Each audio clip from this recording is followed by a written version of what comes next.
Assalamualaikum, welcome to the Consultant Insights from Study 360 Faisalabad. We break down the latest trends and strategies for student visa in UK. Today we are discussing the hot topic regarding My Intake 2025 for higher education in UK. Today we are with Muhammad Ismail, a senior student counselor from Study 360 Faisalabad, having expertise in student visa. Assalamualaikum Muhammad Ismail, how are you? Walaikum assalam. Alhamdulillah, I'm good. How are you? Alhamdulillah, I am fine. Muhammad Ismail, can you please share your opinion and the importance regarding the My Intake 2025 in UK? My intake is really important for those students who have missed year January intake.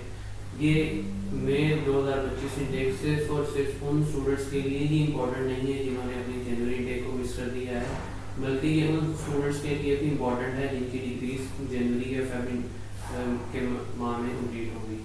Okay, Muhammad Ismail, अब जैसे कुछ students हैं, they have just completed their degree in February and January. They don't have access to their degrees now. They just have their DMCs and transcripts. Are they able to make their application in the UK?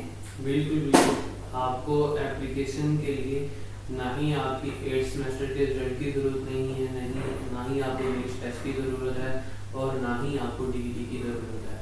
ये students को पता होना चाहिए. अगर नहीं पता तो हमारी पॉडकास्ट को देखें ताकि उनको अवेयरनेस आए. अगर आपके पास 8th सेमेस्टर का रिजल्ट नहीं है, 7th सेमेस्टर तक का रिजल्ट है, तो स्टूडेंट्स 8th सेमेस्टर का ऑफ सर्टिफिकेट अपनी यूनिवर्सिटी से ले लें और एप्लीकेशन लॉन्च करवा लें. अगर स्टूडेंट के पास 8th सेमेस्टर तक का रिजल्ट तो है लेकिन उसके पास डिग्री नहीं है, तो they should go for provisional certificate और degree completion letter to secure a conditional offer from any university. इसके अलावा अगर आपके पास डिग्री भी है और ट्रांसक्रिप्ट भी कंप्लीट है लेकिन इंग्लिश टेस्ट नहीं है, तो स्टूडेंट फिर भी अपना एडमिशन प्रोसेस करवा सकता है. Okay, Muhammad Ismail, most of the students target the universities having MOI and do not focus on arts and PT. Is that good? I would suggest कि स्टूडेंट्स को MOI के साथ साथ आर्ट्स या PT भी करना चाहिए. उसकी वजह ये है कि MOI एक अच्छा ऑप्शन है स्टूडेंट्स को. पाकिस्तानी स्पेशली स्टूडेंट्स जब जाते हैं उनको थोड़ा मेहनत ना करनी पड़े, तो बिल्कुल MOI और यूनिवर्सिटी को परसू करना चाहिए. लेकिन स्पेशली फॉर मेन इंटेक मैं स्टूडेंट्स को ये सजेस्ट करता हूँ कि MOI के साथ साथ वो आर्ट्स या PT या किसी और कोर्स की प्रिपरेशन करते रहें, क्योंकि अगर उनके पास एक टेस्ट होगा तो वो नंबर ऑफ यूनिवर्सिटीज़ को टारगेट कर सकते हैं जो MOI के अलावा एडमिशन जो MOI को एक्सेप्ट ही नहीं करते. ठीक है, तो अगर फॉर एग्जांपल 10 यूनिवर्सिटीज़ हैं मेन इंटेक में, उसमें से 5 हैं जो MOI पाकिस्तान से एक्सेप्ट करेंगे. ठीक है, लेकिन अगर बच्चे के पास कोई और टेस्ट होगा तो वो 10 की 10 यूनिवर्सिटीज़ को टारगेट कर सकता है. Muhammad Ismail, how do a student choose a standard university in the UK? University choose करने के लिए स्टूडेंट्स को चाहिए कि वो अपनी प्रेफरेंसेस को राइट डाउन कर ले कि उनको वो यूके जाते हैं तो वो क्या क्या उनकी प्रेफरेंसेस हैं, क्या तरजीहात हैं कि वो कैसी यूनिवर्सिटी में कैसे एरिया में जाना चाहते हैं. जैसे स्टूडेंट्स आते हैं उनकी प्रेफरेंस होती है कि मेरे वहाँ भाई हैं या मेरे कोई रिश्तेदार हैं तो मैंने उनके पास जाना है, तो स्टूडेंट्स अकॉर्डिंगली अपना एरिया और यूनिवर्सिटी को चूज़ करते हैं. अगर आप स्पेशली यूनिवर्सिटी को चूज़ करना चाहते हैं तो उसके लिए मैं स्टूडेंट्स को सजेस्ट करता हूँ अपनी लोकेशन को कंफर्म करें. ठीक है, यूनिवर्सिटी के कोर्स को देखा जाए कि उनके कोर्स मॉड्यूल्स कैसे हैं, यूनिवर्सिटी की रैंकिंग को देखा जाए, यूनिवर्सिटी की स्कॉलरशिप को देखा जाए, उसकी जो अपने कोर्स के रेलिवेंट फैसिलिटीज़ हैं वो कैसी हैं, तो एक अच्छा फैसला करने में आसानी होगी. Okay, Muhammad Ismail, which scholarships are available for the Pakistani students in the UK and how they can avail them?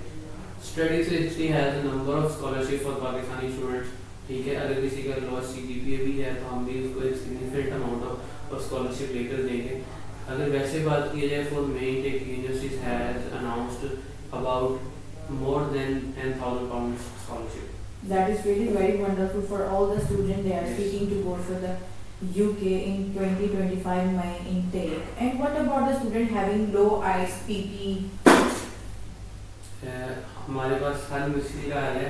सिर्फ स्टडी 360 से कांटेक्ट करें और आपको बेटर ऑप्शन दिए जाएंगे. आइल्ट्स और PT जिनका लो है या जिनके पास नहीं है, ऑप्शन फॉर बहुत of situations. Muhammad Ismail, what challenges do a student face during the application phase in the student visa and how to overcome them? Pakistan के स्टूडेंट्स को जो प्रॉब्लम आती है अप्लाई करने में, एक तो प्रॉब्लम ये आती है कि जैसे कुछ यूनिवर्सिटीज यूके की जो है डिग्री सर्टिफिकेट के बगैर जो है स्टूडेंट्स को अलाउ ही नहीं करती कि वो फर्दर प्रोसीड कर सके। तो स्टूडेंट्स को पाकिस्तान से डॉक्यूमेंटेशन में हल्की सी प्रॉब्लम आती है। इसके अलावा स्टूडेंट्स जो है सिर्फ और सिर्फ MOI पे रिलाई करते हैं, जैसे हमने पहले बात की। तो हम स्टूडेंट्स को हर तरह से एक रेडी करते हैं ताकि वो अपनी डिज़ायर्ड इंटेक में जा सके। तो इंग्लिश टेस्ट को साथ साथ परफॉर्म करना चाहिए, ठीक है। और ऐसी यूनिवर्सिटी जिनके इंटरव्यूज़ नहीं हैं तो स्टूडेंट को फिर भी चाहिए वो अपने रेलिवेंट काउंसलर से इंटरव्यू के नोट्स लेके इंटरव्यू की प्रिपरेशन करें, ताकि अगर एमएससी का इंटरव्यू इनकेस आता है तो स्टूडेंट रेडी हो। Okay, that's really good. Okay, Muhammad Ismail, as you told us, so to all my viewers, to all my listeners, as Muhammad Ismail, a senior consultant from Study 360 Faisalabad, told us, it's very important the students who are applying on MOI should also enroll themselves in IELTS and PT test. It's very important for them. इससे उनके लिए बहुत ज़्यादा offers हैं, वो उसको avail कर सकते हैं और अपना जो फ्यूचर है वो मज़ीद सिक्योर कर सकते हैं। Okay, Muhammad Ismail, thank you so much for the podcast. So today we wrap up the discussion of my 2025 intake in UK. Let's stay tuned and wait for another episode of Consultant Insights from Study 360 Faisalabad. Thank you, Muhammad Ismail, for sharing for such valuable insights with our audience. Thank you so much. Allah Hafiz.